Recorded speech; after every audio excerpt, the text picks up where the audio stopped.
पूरा क्षय हो जाए अधर्म और धर्म का युग आ जाए।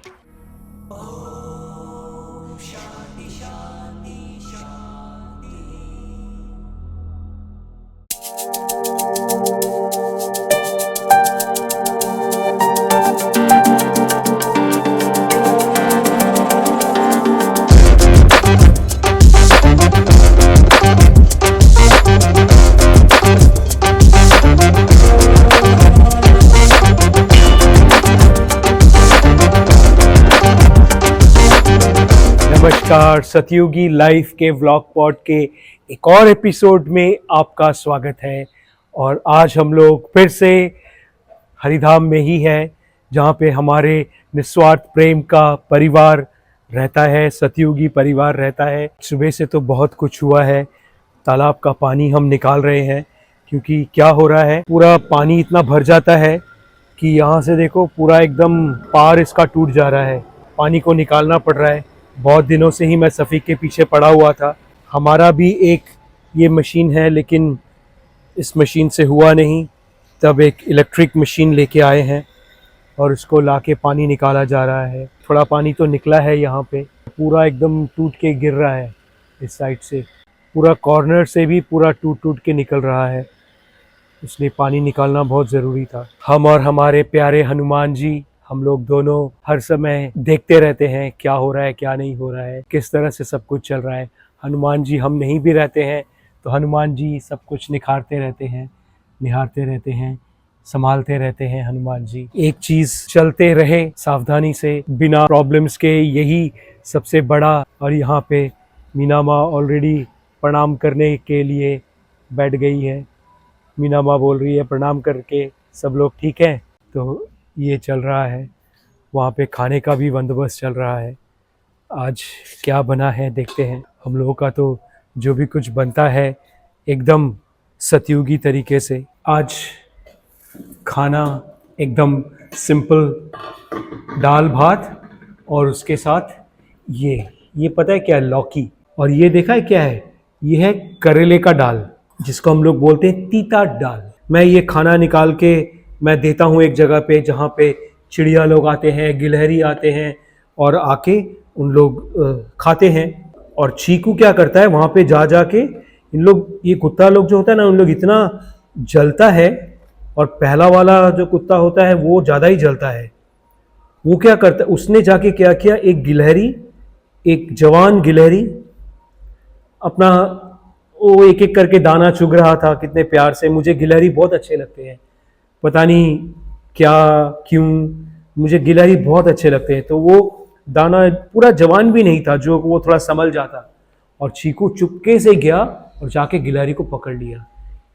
उसका दांत लगा होगा और वो गिलहरी, मैं दौड़ के मैं चीकू को हटाया और जाके उसने छोड़ दिया गिलहरी को। वो गिलहरी थोड़ी देर तक ना ऐसे तड़प तड़प के मर गया। वो मेरे आंखों के सामने, मतलब अभी भी वो मेरे आंखों के सामने आ रहा है। उसके बाद से मैंने चीकू को एकदम अपने पास आने नहीं दिया, क्योंकि इन लोग क्या करता है, कोई भी गिलहरी है, कोई भी चिड़िया है, इतने पेड़ पौधे हैं, यहाँ पे आ ही नहीं पाते हैं।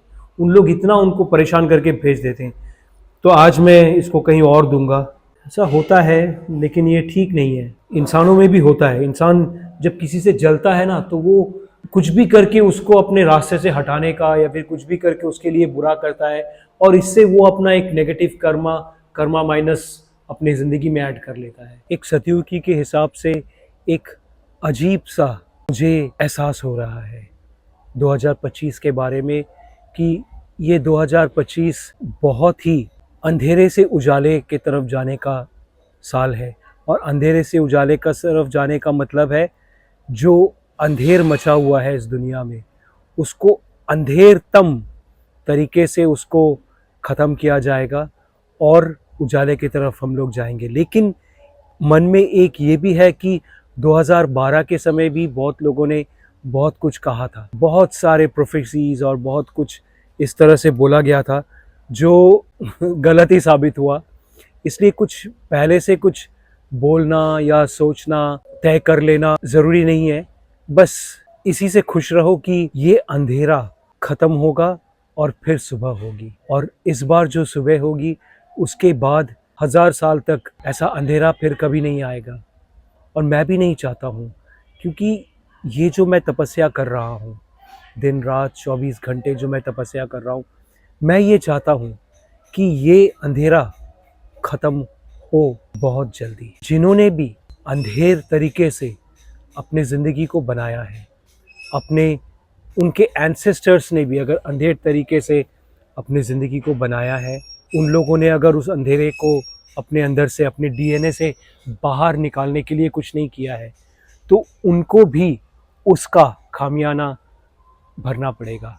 और ये मैं चाहता हूँ हो, आप मुझे बुरा मत समझना, लेकिन आप सोचिए तो, उस दिन मैं पढ़ रहा था, यूपी तो मेरा जन्मभूमि है, यूपी के वहाँ पे किसी की कविता पढ़ रहा था, बहुत पुराने, उन्होंने उस समय लिखा था जब हमारे देश के ऊपर ये जो अ, अंधेरतम कल्चर जो हमारे देश के ऊपर जिन्होंने अटैक किया था 400-500 साल पहले तक, उन लोगों ने किस तरह से हमारे यहाँ की माँ, बहनों, बच्चों, आदमियों, बूढ़ों और सभी के ऊपर बराबर, हमारे ऊपर इतनी ज़्यादतियाँ की थी। उन्होंने उन औरतों का इस तरह से, मुझे एक चीज़ याद आ रहा है, उन्होंने इस तरह से लिखा था, वो औरत लोग जिन्होंने सारी ज़िंदगी पूजा पाठ में और अच्छे कर्म में उन्होंने अपने जीवन को दिया था, उन लोगों ने, वो लोग बोल रही है जो कि हमने तो किसी एक चूंटी का भी नुकसान नहीं किया, तो हमारे साथ इतना अत्याचार क्यों?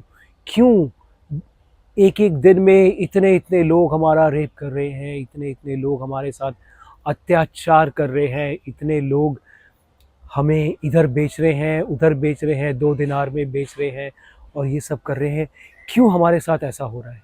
कितना अत्याचार! उन लोगों को गाज़ी का वो मिलता था, उपाधि मिलता था, जिन लोग जनेऊ का और ब्राह्मणों के और भारतीयों के, हिंदुओं के सरों का कंकाल का पहाड़ बनाते थे। कितना अत्याचार किया है अंग्रेज़ों ने भी, जो यूरोपियंस थे, जो क्रिश्चियंस थे, उन लोगों ने भी बहुत अत्याचार किया है, लेकिन मतलब हर तरीके से उन लोग तो सो कॉल्ड आज के दुनिया के हिसाब से पढ़े लिखे थे ना, इसलिए इन लोगों ने बहुत अक्लमंदी करके, समझदारी करके, चालाकी करके, ये सब कुछ करके इन लोगों ने हमारे ऊपर इतना अत्याचार किया है। कहते हैं ना, अगर आप अपने इतिहास से नहीं सीखे तो इतिहास आपके ऊपर फिर से दोहराया जाएगा। और यही, मैं तो यही कहता हूँ कि हमारे हिंदू लोग जो हैं, उन लोग कितने ही मूर्ख हैं, उनके माता पिताओं को कितना मूर्ख रखा गया है कि उन लोग लाल को लाल और नीले को नीला नहीं देख सकते हैं। पता नहीं, शायद बहुत लोग इसके बारे में पढ़ते हैं, इसके बारे में जानते हैं, और भी ज़्यादा लोग जानते ही नहीं हैं, पढ़ते ही नहीं हैं, समझते ही नहीं हैं। लेकिन इतना जो अत्याचार हुआ है, इवन उन लोगों के ऊपर जिन लोगों ने परेशान होकर या लालच में आकर या किसी चीज़ के कारण उन लोगों ने अपने परदादाओं के मुंह पर काली पोत कर अधर्म को अपना लिया। उनको मालूम है ये अधर्म है। ऐसा मैं आज सुन रहा था, किसी से, कोई पाकिस्तान का है कोई, जो इस तरह से बता रहा था, ब्राह्मणों और हिंदुओं और सबके ऊपर इन लोग क्या करते थे, जब भी इन लोग को वो जजिया देना पड़ता था तो उसके मुंह के ऊपर थूका जाता था, गंदे तरीके से उनसे छीना जाता था और मुंह के ऊपर थूका जाता था। कितना ही उन लोग नफ़रत करते हैं। मतलब कैसे कोई इंसान दूसरे इंसान से नफ़रत कर सकता है? और ये ऐसा भी नहीं है कि उसने कुछ नुकसान किया है इसका, बस उनको किसी ने या किताब ने, किसी ने बोल दिया है जो कि इनसे नफ़रत करो, चाहे तुम उनके लिए कितना भी अच्छा कर लो, लेकिन उनका एक ही है जो कि नफ़रत करेंगे। मुझे तो यही समझ में नहीं आता है कि लोग किसी दूसरे इंसान से, कोई एक इंसान दूसरे किसी इंसान से कैसे नफ़रत कर सकता है इतना, कि उसका कुछ भी उसको अच्छा नहीं लगता है। मैंने ये चीज़ देखा है, मैं तो हिंदुओं के साथ भी रहा हूँ, मुसलमानों के साथ भी रहा हूँ, क्रिश्चियन लोगों के साथ भी रहा हूँ। क्रिश्चियन के इतने 700-800 जात और मुसलमानों के 71-72 जात और हिंदुओं के भी इतने, मैंने इतना नफ़रत, मतलब उनको, मतलब ब्राह्मणों का भी दूसरे जातियों के प्रति नफ़रत होता था, उनको अपने कुएं से पानी नहीं पीने देते थे, अपने उसमें आने नहीं देते थे, अपने साथ बिठाते नहीं थे और उनको बहुत ही वो रखते थे पिछले कुछ 100 सालों में। लेकिन ये जो नफ़रत है जो एक मुसलमान का होता है हिंदुओं के प्रति, ये जो और यहूदियों के प्रति, और ये जो नफ़रत है जो क्रिश्चियन लोगों का होता है हिंदुओं के प्रति, यहूदियों के प्रति और इन सब के प्रति, ये नफ़रत एक बहुत ही नकारात्मक नफ़रत है। मतलब इतना नकारात्मक है ये नफ़रत कि वो चाहता है जो कि इन लोग दूसरे लोग ख़त्म हो जाए। जैसे कि वो जो कहते हैं हमारे भारत में, वो जो चील और कौवे, चील जो ऊपर घूमते रहते हैं ना, गिद्ध, चील और गिद्ध ऊपर घूमते रहते हैं, उन लोग नीचे देखते रहते हैं। इंसान ऐसे कहते हैं, चील कौवे शायद पता नहीं ऐसा सोचते हैं कि नहीं, लेकिन कहते हैं चील और गिद्ध जो ऊपर से नीचे देखते रहते हैं कब कौन मर जाए कि हम उनको खा सके। ये चील और गिद्धों के जैसे हो गए हैं ये कुछ जातियां, जिन लोग हर समय सोचते हैं जी कि वो सामने वाले मर जाए, सामने वाले ख़त्म हो जाए, सामने वाले को पूरा हम बर्बाद कर दें।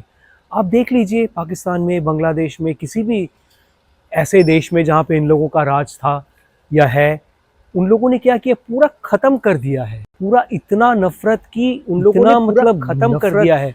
और उन लोग कैसे भी हैं ये पूरी तरह से ख़त्म और बर्बाद हो जाए।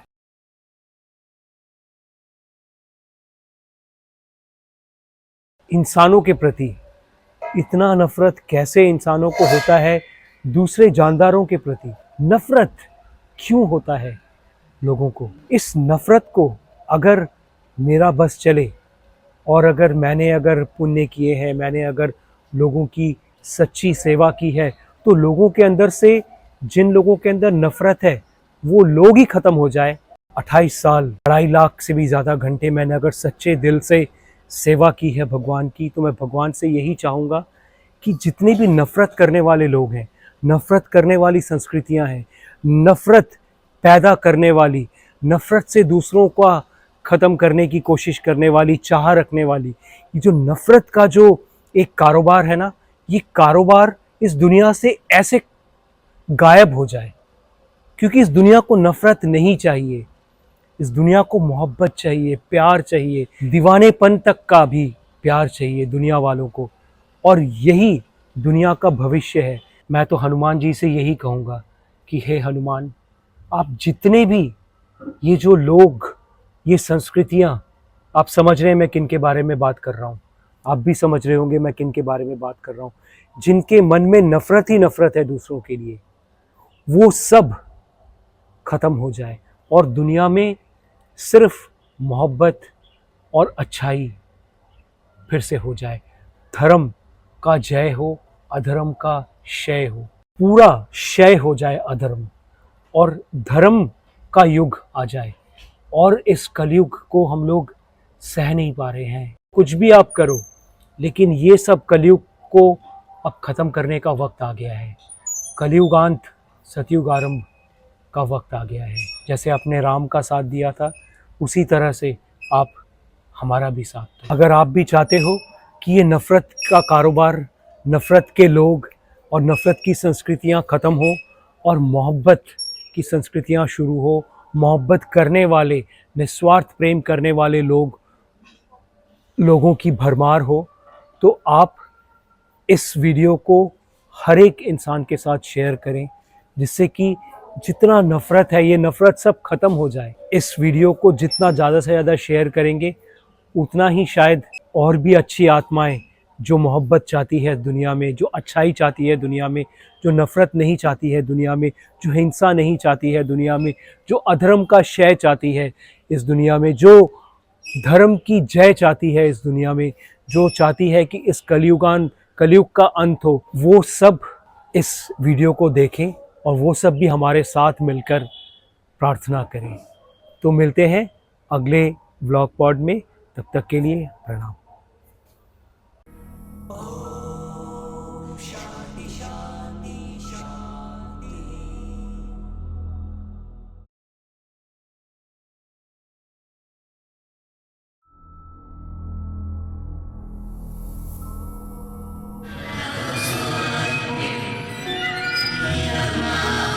Human, alive, human. dead, finish. Have you been a human being yet?